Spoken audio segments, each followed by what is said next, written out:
Directions की अगर बात करेंगे, डायरेक्शंस की अगर बात करते हैं इलेक्ट्रिक फील्ड के बारे में, इलेक्ट्रिक फील्ड का डायरेक्शन, इलेक्ट्रिक फील्ड का डायरेक्शन डाइपोल मोमेंट के डायरेक्शन के जस्ट अपोजिट है। Direction of electric field is opposite to direction of dipole moment. इसमें किसी को कोई डाउट? ये हम लोगों ने पहले डिस्कस कर रखा है इक्वेटोरियल पोजीशन वाला। डायरेक्शन ऑफ इलेक्ट्रिक फील्ड जो आ रहा है वो plus i cap x, positive x में आ रहा है, और डाइपोल मोमेंट नेगेटिव एक्स में जा रहा है। दोनों अपोजिट है, दोनों के बीच में एंगल 180 डिग्री का एंगल है दोनों के बीच में। ये क्लियर है?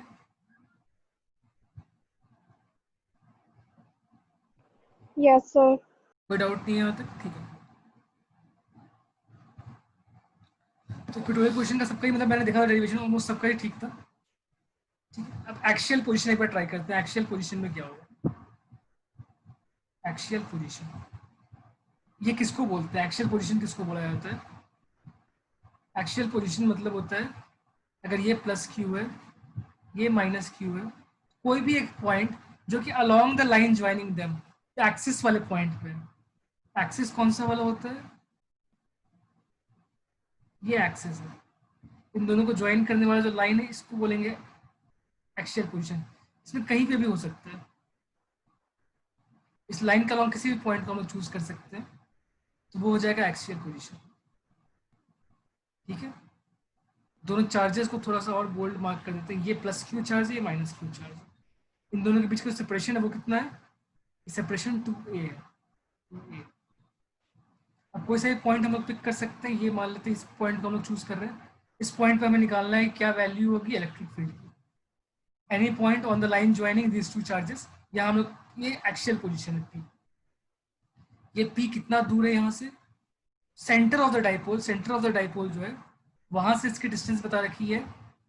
सेंटर ऑफ डाइपोल से इसकी जो डिस्टेंस बता रखी है वो बता रखी है ये डिस्टेंस, यहाँ से यहाँ तक का जो डिस्टेंस आ रहा है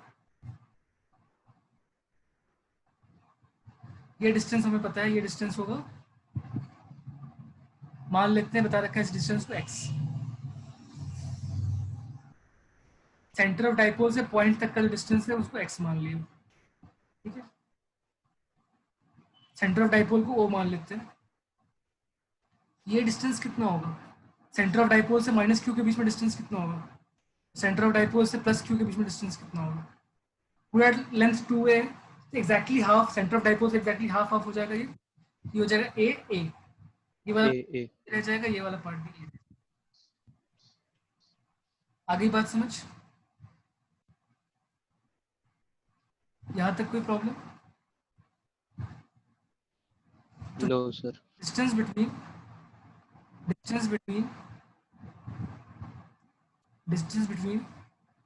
minus Q and P, minus Q charge जो एंड पी, इसके बीच में डिस्टेंस कितना हो जाएगा?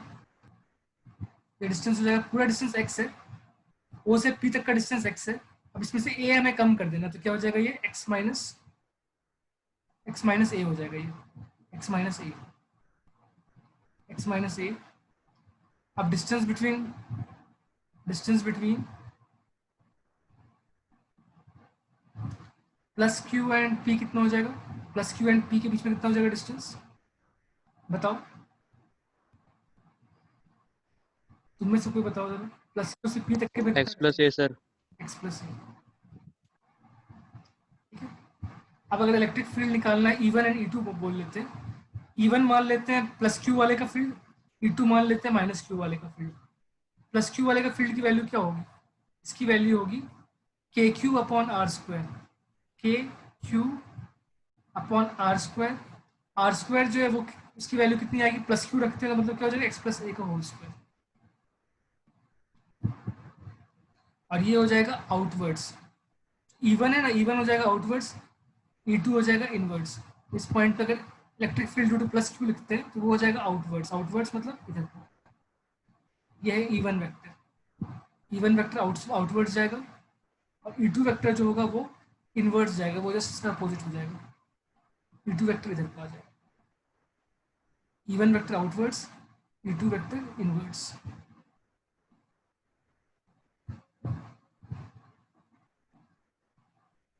ठीक है, E1 की वैल्यू निकाल ली हम लोगों ने।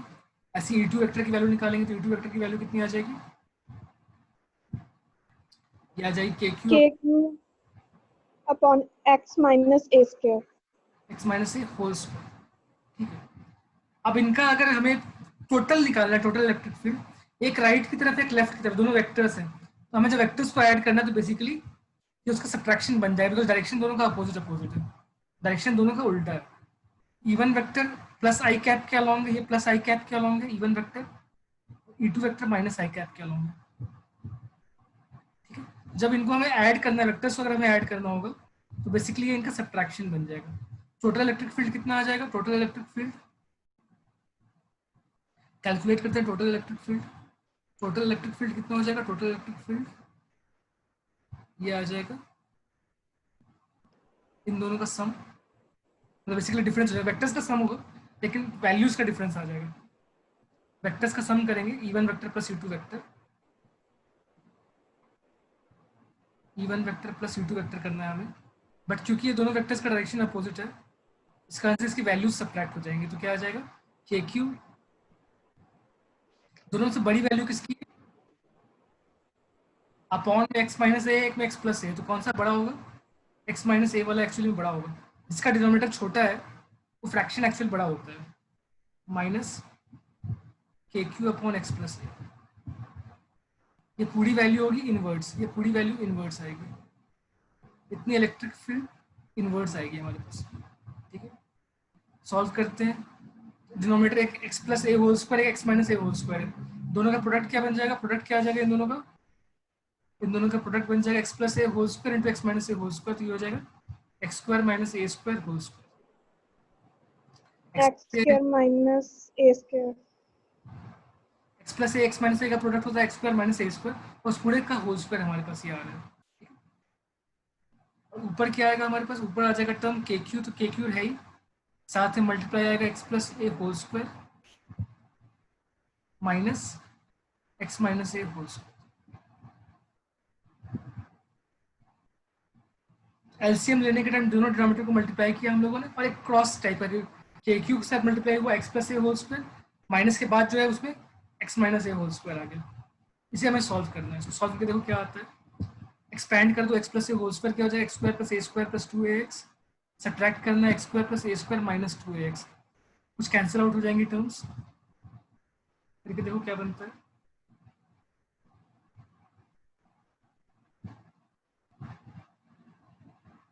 ये तो सभी ने कॉपी कर लिया होगा, इसको इरेज कर लेते हैं हम लोग।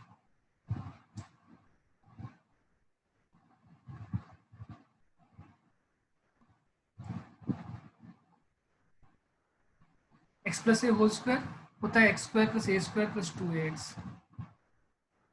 सब्ट्रैक्ट करना है हमने, सब्ट्रैक्ट करना है एक्स स्क्वायर प्लस ए स्क्वायर माइनस 2ax। सब्ट्रैक्शन के टाइम साइंस चेंज होंगी बाद वाले की, और नीचे तो हमारे पास x square minus a square whole square available है ही। जब साइंस चेंज होंगे तो एक्स स्क्वायर कट जाएगा, ए स्क्वायर कट जाएगा, साइन चेंज होने के बाद 2ax प्लस 2ax हो जाएगा, तो 4ax बन जाएगा। क्या बन जाएगा वो? 4ax। अच्छा, के क्यू छूट गया, के क्यू भी साथ में मल्टीप्लाइड, सब के साथ के क्यू मल्टीप्लाइड होगा, के क्यू भी रहेगा ऊपर, के क्यू मल्टीप्लाइड रहेगा, तो 4ax multiplied by k Q upon x square minus a square to the power 3/2, नहीं x square minus a square to the power 2, x square minus a square whole square. ठीक है, 4kq upon x square minus a square whole square, यही आ रहा है answer या कुछ different आ रहा है? यही है सर। यही आ रहा है। ठीक, इसमें एक एजम्पशन लगा सकते हैं। एजम्पशन क्या है हमारे पास? एक अप्रोक्सीमेशन आता है, अप्रोक्सीमेशन के मुताबिक ये होता है कि a is much much less then x, a की वैल्यू x से बहुत छोटी होती है। अगर ये अप्रोक्सीमेशन लगा देंगे तो क्या हो जाएगा? हम लोग डिवाइड करेंगे न्यूमरेटर डिनोमिनेटर दोनों को, हम लोग इसको थोड़ा सा और चेंज कर सकते हैं। क्या कर सकते हैं? जो 4a है उसको लिख सकते हैं 2a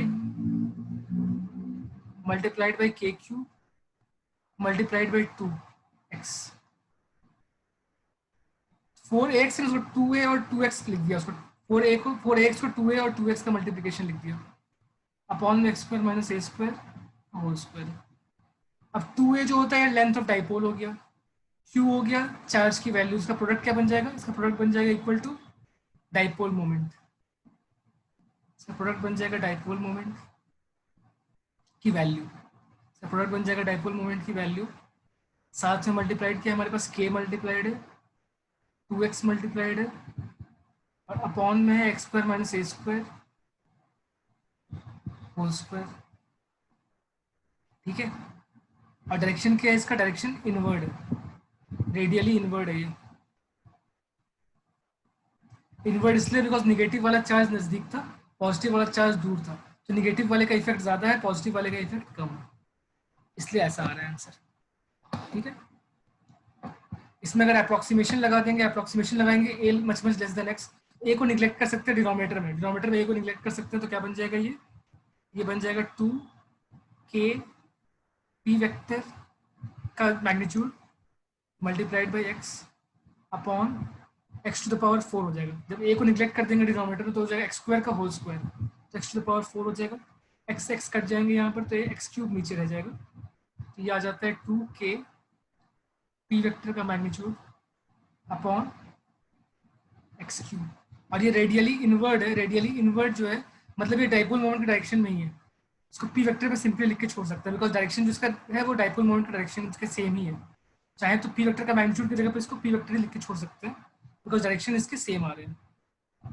ये क्या हो जाएगा 2k p vector upon x cube, ये इलेक्ट्रिक फील्ड पूरा इलेक्ट्रिक फील्ड यही आ रहा है, टोटल इलेक्ट्रिक फील्ड की वैल्यू आ रही है 2k p vector upon x cube, नीचे एक्स क्यूब है, एक्स नहीं है वो एक्स क्यूब है, x3 नहीं एक्स क्यूब है ये, ठीक है। ये क्लियर है यहाँ तक, कोई डाउट, ये डिनोमिनेटर में एक्स क्यूब आ रहा है, इसमें कोई डाउट,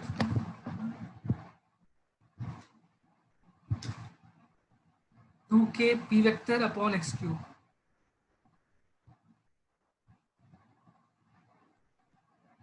सबका यही आ रहा है, कुछ डिफरेंट आ रहा है, किसी का कोई रिजल्ट तो बताओ, किसी कैलकुलेशन में कोई डिफरेंस आ रहा है।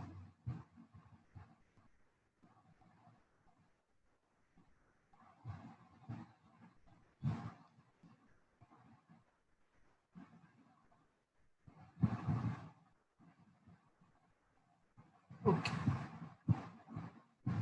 तो एक मैसेज आया मेरे पास कि डाउट नहीं है, बाकियों को भी कोई डाउट नहीं है, नो सर। ठीक है, आओ स्टार्ट करते हैं, फिर हम लोग नेक्स्ट टॉपिक स्टार्ट करते हैं। तो ये हमारा इलेक्ट्रिक फील्ड का दो डेरिवेशन आ गया, equatorial position, axial position. Axial position में पूरा अच्छे से क्लियर है, अगर स्टार्टिंग से डेरिवेशन करना हो तो स्टेप बाय स्टेप कर सकते हैं। ऐसे मैं ट्राई करूँगा तो पीडीएफ में तुम लोग को भेज दूंगा जिसमें कि सारा कुछ किया हुआ होगा, अभी बस हम लोग समझने की कोशिश कर रहे हैं, लिखा लिखा है मैं तुम्हें भेज दूंगा जिससे कि तुम लोग याद कर सकते हो, बेसिकली स्टेप्स कैसे लिखना है वो तुम प्रैक्टिस कर सकते हो उसको देख कर, अभी सिर्फ समझने का काम हम लोग कर रहे हैं। तो वहाँ कंपेयर कर लेना कि हमारे रिजल्ट सेम आए, यानी कोई डिफरेंस तो नहीं आ रहा है, एक बार चेक कर लेना। अब हम लोग क्वेश्चंस करते हैं, Coulomb's law for system, Coulomb's law for system of charges and electric field for system of charges, इसके न्यूमेरिकल्स कर लेते हैं पहले हम लोग थोड़े बहुत। कूलम्स लॉ और सिस्टम ऑफ चार्जेस, ये दोनों लोग इकट्ठे ही करने वाले हैं, Coulomb's law for system of charges, और दूसरा है हमारे पास electric field for system of charges. इन दोनों कंबाइंड ही हम लोग एक साथ ही कंप्लीट करें बिकॉज दोनों एक जैसे ही है, दोनों में कोई ज़्यादा डिफरेंस नहीं है। Electric field for system of charges,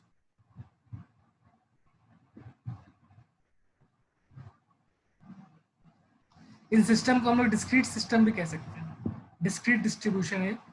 discrete distribution मतलब पता है क्या होता है, डिस्क्रीट डिस्ट्रीब्यूशन, डिस्ट्रीब्यूशन दो तरह के होते हैं, एक होता है डिस्क्रीट, एक होता है कंटिन्यूअस। अब हम लोग पढ़ रहे हैं डिस्क्रीट डिस्ट्रीब्यूशन ऑफ चार्जेस कर रहे हैं हम लोग, discrete distribution of charges. Discrete का मतलब क्या होता है, कंटिन्यूअस का मतलब क्या होता है। डिस्क्रीट का मतलब कि पॉइंट पॉइंट चार्ज कहाँ जहाँ जहाँ प्लेस कर रखे हैं, मान लो कि एक स्क्वायर है, स्क्वायर के शेप में 4 पॉइंट चार्जेस को ऐसे प्लेस कर दिया, तो ये हो गया डिस्क्रीट डिस्ट्रीब्यूशन, एक जगह पे एक ही पॉइंट रखा हुआ है, तुम पहचान सकते हो कि पॉइंट का लोकेशन कहाँ है, इसको बोलते हैं डिस्क्रीट डिस्ट्रीब्यूशन। लेकिन एक चार्जेस का पूरा वायर बना दिया है, ये कॉन्टिन्यूअस डिस्ट्रीब्यूशन में हर जगह एक पॉइंट रखा है, इनफाइनाइट नंबर ऑफ पॉइंट्स होता है। कॉन्टिन्यूअस में क्या होता है, इनफाइनाइट नंबर ऑफ पॉइंट्स होता है जो बिल्कुल कंटिन्यूअस होता है, तो पता नहीं कहाँ पे कौन सा है, लगातार सारे के सारे अरेंज किए हैं, उसको हम बोलते हैं कॉन्टिन्यूअस अरेंजमेंट। ये समझ में आ रहा है,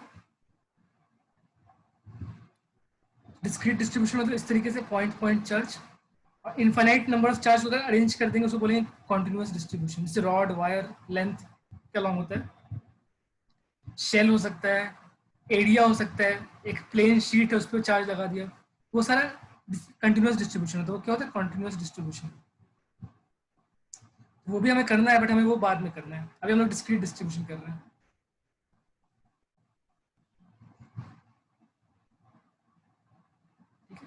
कॉन्टिन्यूस डिस्ट्रीब्यूशन हम लोगों ने बाद में करना है, पहले हम लोग डिस्क्रीट डिस्ट्रीब्यूशन कर रहे हैं। कॉन्टिन्यूस डिस्ट्रीब्यूशन में इनफाइनाइट नंबर ऑफ चार्ज होता है, डिस्क्रीट में फिक्स्ड नंबर ऑफ चार्ज होता है। दो 4 3 5 कितने हो सकते हैं, एक से ज्यादा होगा बट एक फिक्स्ड नंबर होंगे, 2 3 4 5 ऐसे होंगे, 6 हो सकता है। ठीक है, ये अरेंजमेंट्स है चार्जेस की, कुछ fixed number of point charges हैं। ये क्लियर है, यहाँ तक कोई डाउट तो नहीं है? एक स्टूडेंट का कनेक्शन लूज हो गया है। ये क्लियर है, यहाँ तक कोई डाउट नहीं है? अब इसको पहले हम लोग सॉल्व, नो सर। ठीक है, इसको हम लोग पहले सॉल्व करते हैं। पहले हम इसको सॉल्व कर लेते हैं फॉर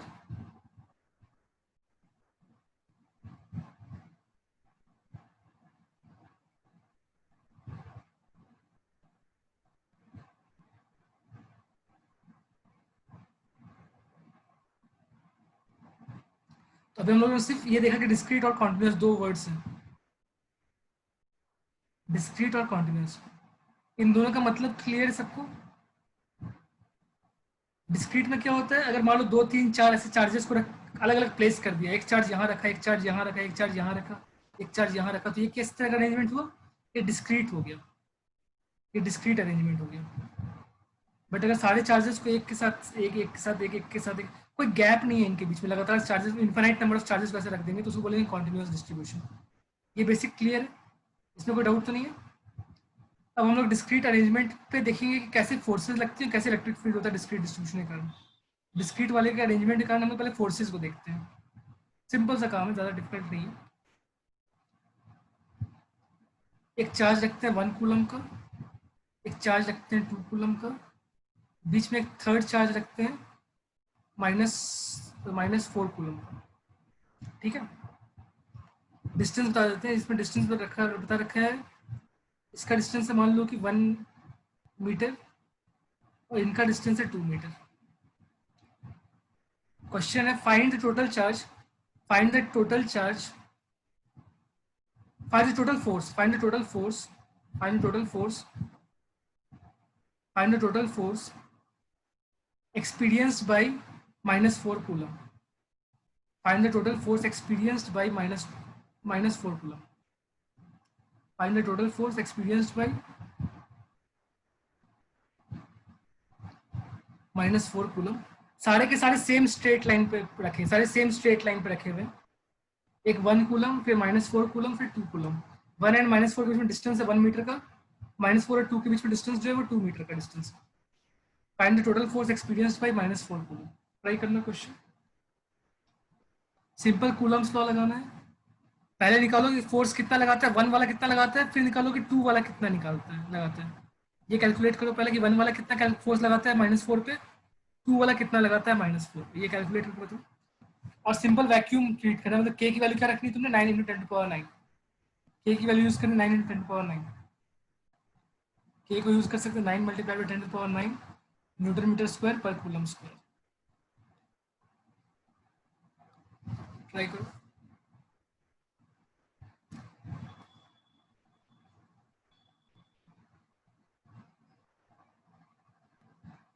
सर अलग अलग निकालनी पड़ेंगी ये? हाँ, दोनों सेपरेट निकालना होगा, फिर उनको देखना है कि सम करना है या डिफरेंस करना है। डायरेक्शन के साथ निकालोगे, डायरेक्शन क्या होगा वो भी तुम्हें देखना है, डायरेक्शन क्या होगा। 1 वाले का जो फोर्स होगा माइनस 4 वो किस तरफ होगा, लेफ्ट या राइट, किस तरफ लगेगा फोर्स? 1 के कारण माइनस 4 पे किधर लगेगा, लेफ्ट की तरफ या राइट की तरफ? सर इनवर्ड्स होगा वो, 1 वाला लेफ्ट की तरफ। अट्रैक्ट कर रहा है या रिपेल कर रहा है? सर ये अट्रैक्ट कर रहा है। अट्रैक्ट करेगा तो इधर फोर्स लगेगा इसका, इसको मान लेते हैं F1। और जो 2 वाला करेगा वो किधर क्या करेगा, वो भी अट्रैक्ट करेगा, बिकॉज ये 2 वाला पॉजिटिव है, माइनस 4 नेगेटिव है, ये भी अट्रैक्ट करेगा तो इस तरफ को होगा F2। करके देखो टोटल फोर्स कितना आता है।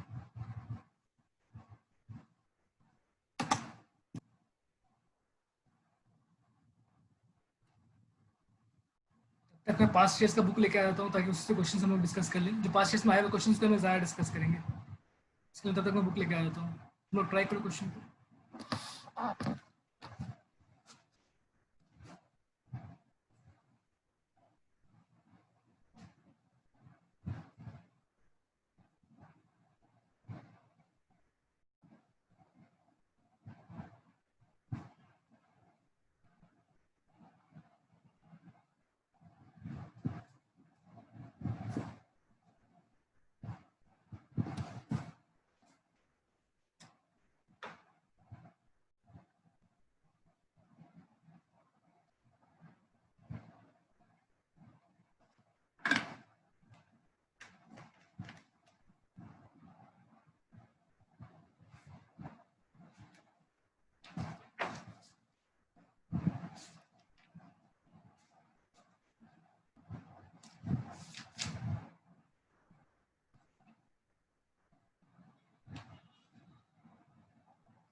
आंसर आ जाए तो बताना।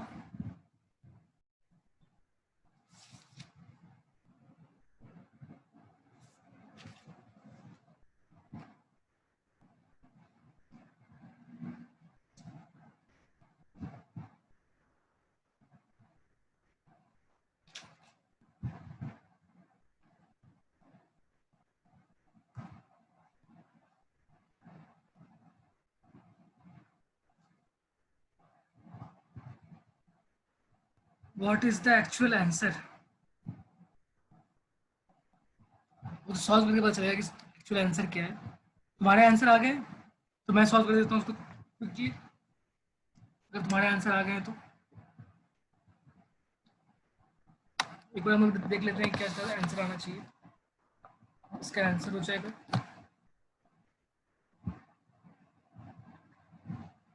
पहले तो F1 वेक्टर को लिखते हैं कि F1 वेक्टर क्या होगा। फर्स्ट वाले का फोर्स क्या हो जाएगा, तो ये हो जाएगा, वैल्यू आ जाएगी इसे के मतलब 9 10 power 9 multiplied by Q1 Q2 1 multiplied by 4, सिर्फ वैल्यू को यहाँ मल्टीप्लाई करेंगे, डायरेक्शन को हम लोग अलग से ध्यान रखेंगे। अपॉन आर स्क्वायर तो मतलब 1 का स्क्वायर, ये जो है ये किस डायरेक्शन में है, ये माइनस आई कैप पे है, उसको माइनस आई कैप लिख लेते हैं। बेटर होगा कि यहीं पे माइनस आई कैप लिख लिया जाए तो ज़्यादा बेटर हो जाएगा तरीका।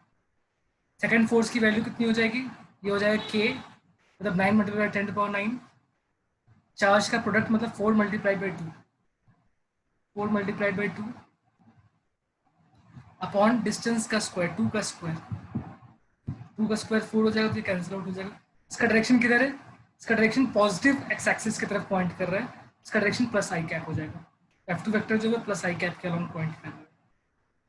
इतनी बातें क्लियर है, यहाँ तक कोई डाउट? अगर हमें F1 vector plus F2 vector करना है, दोनों का सम हो जाएगा टोटल फोर्स। एक आई कैप में एक माइनस आई कैप में, क्या आ जाएगा इसका answer 9 into 10 power 9 multiplied by 4, ये माइनस आई कैप में है, इसको माइनस लिख सकते हैं, minus i cap plus 9 into 10 power 9 into 2 i cap plus i cap. Difference क्या हो जाएगा इसका, -36 प्लस 18, -36 प्लस 18 कितना हो जाएगा, -18 इंटू 10 पावर 4 10 पावर 9 -18 10 पावर 9 आई कैप। इसको अगर साइंटिफिक नोटेशन में कन्वर्ट करें, साइंटिफिक फॉर्म में क्या हो जाएगा, -1.8 multiply by 10 power 10 I cap. इसका आंसर आ रहा है -1.8 multiply by 10 power 10 I cap. सबका सेम आ रहा है या कुछ डिफरेंट आ रहा है? आंसर तुम्हारे सेम आ रहे हैं या कुछ डिफरेंस आ रहे हैं? सर F1 F2 की वैल्यू तो सेम आई है। इसकी वैल्यू सेम आई है? Yes sir. आंसर सेम आ रहा है इसका, किसी का डाउट तो नहीं कुछ? नो सर ठीक है। ठीक है, तो आ रहा है -1.8 multiplied by 10⁻10 I cap. Better है कि हमेशा आई कैप जे कैप के फॉर्म में आंसर लिखो तो और बेटर रहेगा। ठीक है, ये क्लियर हो गया। और यूनिट्स क्या आएंगे इसके? यूनिट्स न्यूटन, बिकॉज सारे हम लोगों ने ऐसा यूनिट यूज किया, तो इसका आंसर जो आएगा वो न्यूटन में आएगा। -1.8 × 10⁻10 आई कैप डायरेक्शन में न्यूटन से है। क्लियर। अब एक क्वेश्चन और करते हैं। इस क्वेश्चन में क्या है? इस क्वेश्चन में चार्जेस को अरेंज किया गया है स्क्वायर के फॉर्म में। अब चार्जेस को अरेंज करेंगे स्क्वायर के फॉर्म में। चार्ज सिर्फ और सिर्फ वर्टेक्स पे रखा है, चार्ज को सिर्फ और सिर्फ वर्टेक्स पे रखा हुआ है। ये चार्जेस है, ये एक चार्ज है, ये दूसरा चार्ज है, ये तीसरा चार्ज है, ये चौथा चार्ज है। मान लेते हैं कि सबकी वैल्यू सेम है, plus Q plus Q plus Q plus Q. Centre पे एक चार्ज रखा गया है, सेंटर पे चार्ज रखा है 4Q, सेंटर पे चार्ज रखा है 4Q। और स्क्वायर का जो लेंथ है, साइड लेंथ जो स्क्वायर का बता रखा है, स्क्वायर का साइड लेंथ कितना बता रखा है तुम्हें? मान लेते हैं कि इसका साइड लेंथ ए है, साइड लेंथ ए है। Find the force experienced by 4Q, find the force experienced by 4Q charge, find the force experienced by 4Q। और निकाल सकते हैं हम लोग ऑल्सो फाइंड द, इसको इस पॉइंट को ओ मान लेते हैं, कैपिटल ओ मान लेते हैं। Find the force experienced by 4Q, find the force experienced by 4Q।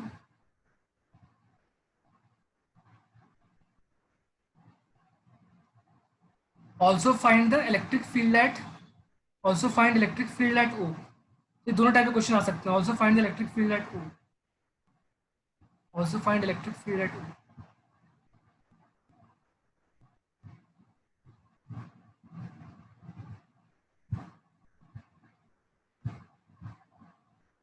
Try करो, कितना फोर्स एक्सपीरियंस करेगा 4Q वाला चार्ज। कोई डायरेक्टली इसका आंसर दे सकता है क्या? कोई इसका आंसर डायरेक्टली दे सकता है? 0 सर। हाँ, 0 फोर्स एक्सपीरियंस करना चाहिए इसको। कैसे बताया तुमने? बताओ कुछ लॉजिक इसके पीछे। सर ऐसे ही तुक्का मारा। चलो ठीक है, तुक्का सही है तुम्हारा। सर क्योंकि कुछ तो है नहीं उसका आजू बाजू, इसलिए ऐसी। एक्चुअली क्या है, इलेक्ट्रिक फील्ड जब निकालना चाहेंगे, इलेक्ट्रिक फील्ड वेक्टर होता है। ठीक है, इलेक्ट्रिक फील्ड वेक्टर होता है। प्लस क्यू का जो चार्ज का जो फोर्स होगा, प्लस क्यू वाले का फोर्स होगा, वो किस तरफ को होगा? इधर को होगा। प्लस क्यू वाले का जो फील्ड होगा इस तरफ को होगा, फोर्स भी इधर को ही होगा इसके ऊपर। इस वाले प्लस क्यू का जो फोर्स होगा वो इधर को होगा, along the line joining them radially outward. इधर फील्ड होगा, फोर्स भी इधर ही होगा, क्योंकि दोनों पॉजिटिव पॉजिटिव है। यहाँ भी Q4Q, ये भी ऐसा ही होगा, इसका भी इधर को होगा। इन सारे पेयर्स की जो वैल्यू आएगी, वैल्यू सबकी सेम आएगी। तो बिकॉज अपोजिट डायरेक्शंस में आ रहे हैं, सेम लाइन के अलॉन्ग अपोजिट डायरेक्शंस में आ रहे हैं, तो कैंसिल आउट कर जाएंगे सारे के सारे, सबकी वैल्यूज कैंसिल आउट हो जाएंगी। तो बाइसिमेट्री क्या बोलते हैं? उसको बोलते हैं बाइसिमेट्री। बाइसिमेट्री, सेंटर पे फील्ड 0 होनी चाहिए और फोर्स भी 0 होनी चाहिए। बाइसिमेट्री, फील्ड भी सेंटर पे 0 होगी, फोर्स भी 0 होगी, चाहे जो मर्जी चार्ज हो। 4Q लग दो, 3Q लग दो, 2Q, सब पे फोर्स 0 ही आएगा, बिकॉज वहाँ फील्ड की वैल्यू ही 0 है। अगर फील्ड ही 0 है तो फोर्स लगने वाली है नहीं, उस पॉइंट पे फील्ड ही 0 है। बाइसिमेट्री एट ओ, सेंटर पे जो है, बाइसिमेट्री एट ओ सेंटर पे जो है वो क्या होता है? बाइसिमेट्री एट सेंटर फील्ड इज 0। लेकिन इसका प्रॉपर डेरिवेशन करना है हम लोगों को, प्रॉपर सॉल्व करना है। ये तो ऑब्जेक्टिव के लिए हम डायरेक्टली यूज कर सकते हैं। अगर सिमेट्रिकल केस है तो सेंटर पे हमेशा फोर्स 0 होता है, फील्ड 0 होता है। अब प्रॉपर सब्जेक्टिव तरीके से करते हैं। 4 फोर्सेस मार्क करेंगे, एक F1 वेक्टर, एक F2 वेक्टर, एक F3 वेक्टर, एक F4 वेक्टर। 4 फोर्सेस मार्क कर ले, एक F1 वेक्टर, एक F2 वेक्टर, एक F3 वेक्टर, एक F4 वेक्टर। 4 फोर्सेस मार्क कर लेंगे। ठीक है, F1 वेक्टर की वैल्यू क्या हो जाएगी? F1 वेक्टर की जो वैल्यू आएगी वो हो जाएगी K मल्टीप्लाइड बाई दोनों चार्ज की value, Q multiplied by 4Q upon distance का स्क्वायर। डिस्टेंस कितना है इन दोनों के बीच में? डिस्टेंस कैलकुलेट कर सकते हैं, स्क्वायर का डायगोनल का लेंथ क्या होता है? डायगोनल का लेंथ कितना होता है स्क्वायर का? डायगोनल निकाल सकते हैं हम लोग बाई पाइथागोरस थ्योरम, तो उसकी वैल्यू आती है √2a। डायगोनल की वैल्यू होती है √2a, ये √2a का आधा है, ठीक है। तो डिस्टेंस क्या हो जाएगा? r इक्वल्स टू √2a का आधा, डायगोनल का हाफ है, ये आ जाएगा a अपॉन √2। कितना आ जाएगा? a upon √2। Distance between the charges जो है वो a अपॉन √2 है, उसका हमें स्क्वायर करना होगा। क्लियर है? ये इसकी मैग्नीट्यूड निकली है, ये सिर्फ इसकी मैग्नीट्यूड निकली है। कोई डाउट? यहाँ तक कोई डाउट?